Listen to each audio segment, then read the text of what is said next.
ओम नमो भगवते वासुदेवाय त्रिलोचनाय त्रिपुरवहनाय अमकम शत्रु मम वश्यम कुरु कुरु स्वाहा। शत्रु के लिए अनेका एक प्रयोग दिए गए हैं हमारे चैनल पे,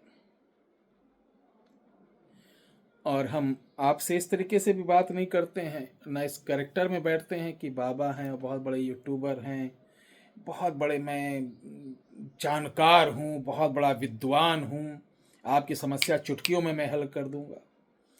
सिंपल सा बगल सोफा लगा है, कैमरा सामने लगा है, आप मेरे सामने हैं, बहुत ज़्यादा अदा के साथ, बहुत ज़्यादा फिल्मी बाबा के साथ इस कदर से ना बात करते हुए सीधे मुझे समझिए कि मेरा भाई सामने सेवा करने के लिए बैठा हुआ सेवादार है, दास है, या अगर जो लोगों ने दीक्षा लिया है वो समझिए कि सम्मुख मेरे गुरु बैठे हैं और जो बता रहे हैं ध्यान से सुनो।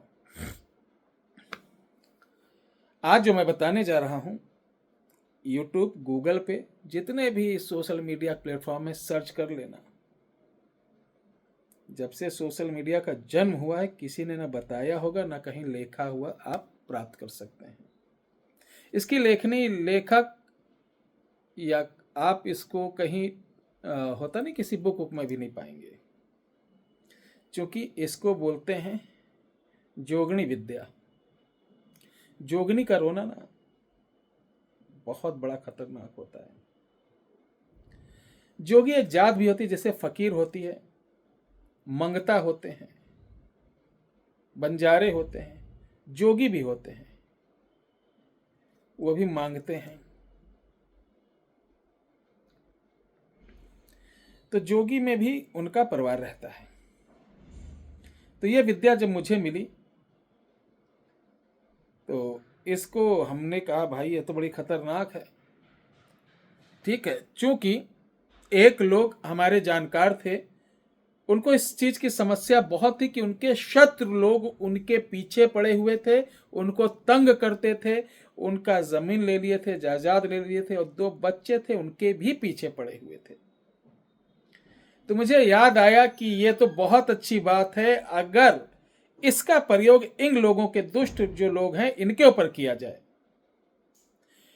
इससे पहले हमने कभी नहीं किया था, ना किसी को बताया था। हमने संकल्प लिया और ये विद्या उस व्यक्ति को मैंने दिया।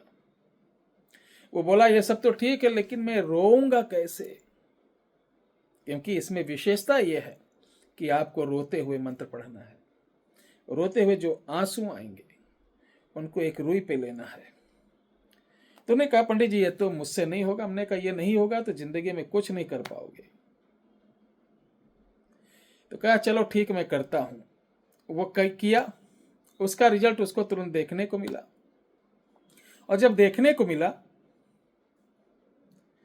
तो आके मुझसे कहने लगा कि हमारे तो रुलाई ही नहीं छूट रही, तो अपने बड़ के लड़का को बुलाए। हमने कहा बेटा एक काम कर, मुझे कस के मारो एक कंटा। उसने जब एक कंटा मारा, अपने बेटे से मरवाया एक कंटा, तो इसके आंसू आए, भावुक हो गया। भावुक होकर जब हुआ तो कमरे में अकेले बंद किया, कह रहा तुम लोग मत आना, कुछ काम करने जा रहा हूं। और फिर इस कार्यक्रम को किया। कार्यक्रम प्रतिदिन यानी 7 डेज का है। 7 डेज में शत्रु का नामो निशान मिटना शुरू हो जाता है। हमने इस मंत्र को इसलिए यहाँ लेके रख लिया ताकि आपको उच्चारण में किसी प्रकार का दिक्कत ना हो। ठीक है, तो चलिए, अगर आपका भी कोई ऐसा शत्रु है जो आपको परेशान कर रहा है, आपके जान माल, पति पत्नी, जर जोरू इत्यादि के पीछे पड़ गया है, तो आप इसका प्रयोग करना है। मंगलवार की रात्रि से आप कमरे में चले जाइए, शत्रु का नाम एक पीपल के पत्ते पे काले पेन से लिखना है, उसके माता का नाम लिखना है, और एक रुई लेना है, और आप किसी भी तरीके रोइए। और जब रोएंगे तो रोते हुए ये मंत्र पढ़ना है। शत्रु का नाम, उसकी माँ का नाम लेते हुए लिखना है। रकत का आंस, लिखिए रकत का आंस, लिखे ब्रह्मा की पीड़ा, काली की जिभ्या, लिखो काली की जिभ्या, शेषनाग का बीड़ा, विष तरल आंसू बहे, अमुक पुत्र अमुक को, लिखा दंड, लिखिए दंड द्रोही, लिखा। अब आके लिखिए थर थर बहे घर घर जाए, दुहाई कमख्या माए।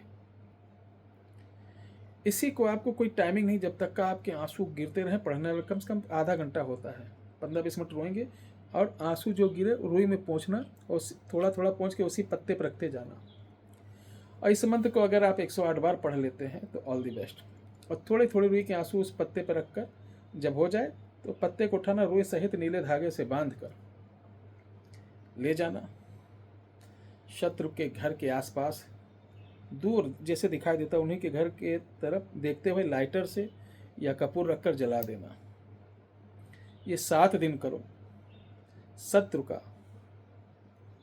नामो निशान मिटना चालू और वो एरिया ही छोड़कर भाग जाएगा। ये बहुत खतरनाक विद्या है, ध्यान रखो। एक चीज़ बताएं, किसी को नाजायज मत करना मेरे भाई, आपसे निवेदन है, नहीं तो इसका भोग हमें आपको सबको भोगना पड़ेगा। ठीक है, जय श्री राम।